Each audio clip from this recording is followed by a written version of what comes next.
अस्सलाम वालेकुम व्यूअर्स की हाल चाल है ठीक ठाक हो उम्मीद करदा खैरियत नाल होगे।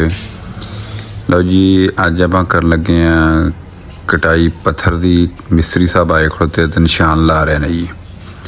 तो बाकी जिन्ने व्यूअर साडे चैनल ते आने वाले ने पंजाबी बटू ते साडे चैनल नूं सबसक्राइब कर देना ते वीडियो नूं लाइक कर देना। मिस्त्री साहब जुड़े खड़ोते मोहम्मद अशरफ पत्थर मार्बल कटिंग फ्राम नब्बा रैन जी।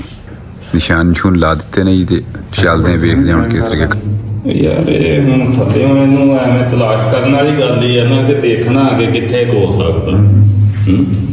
ये अंदाजा किया है तो मैं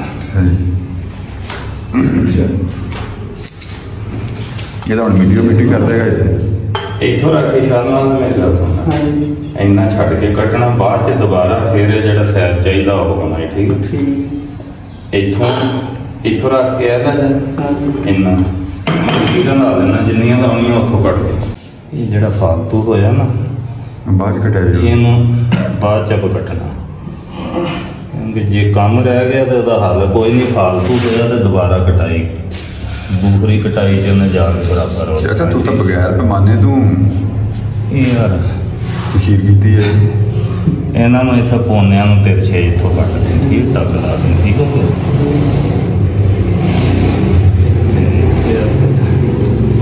तिरछे टक दे इस तरह कट लै पीस।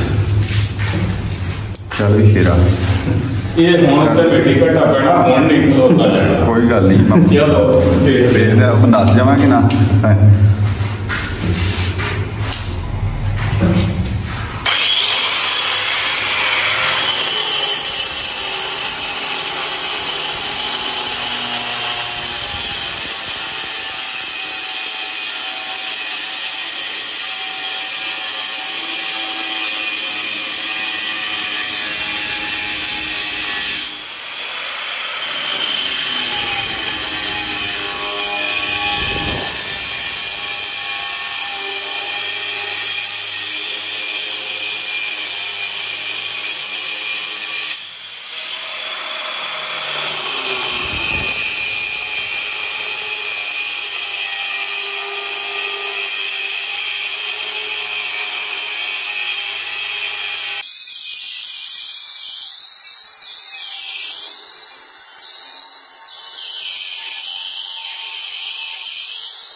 चलो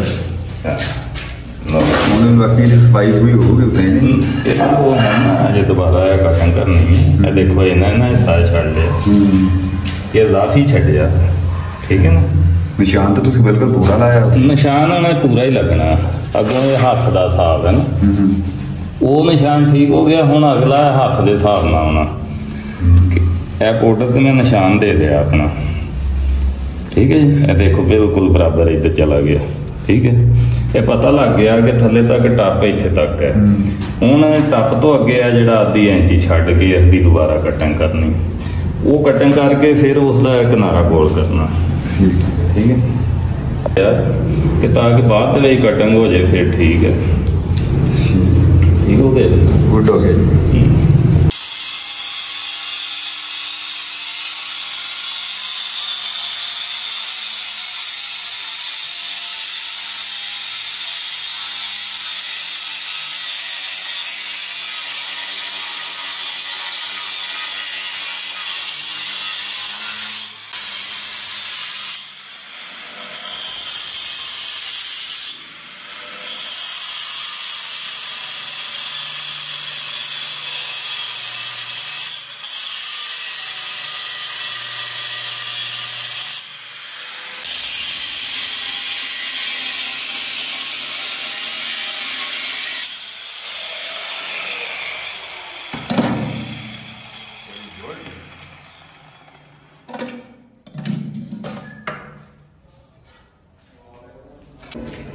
बिल्कुल कटाई मुकम्मल हो गई जी, साफ हो गया बिल्कुल, गुड़ाई करती ना तुम साफ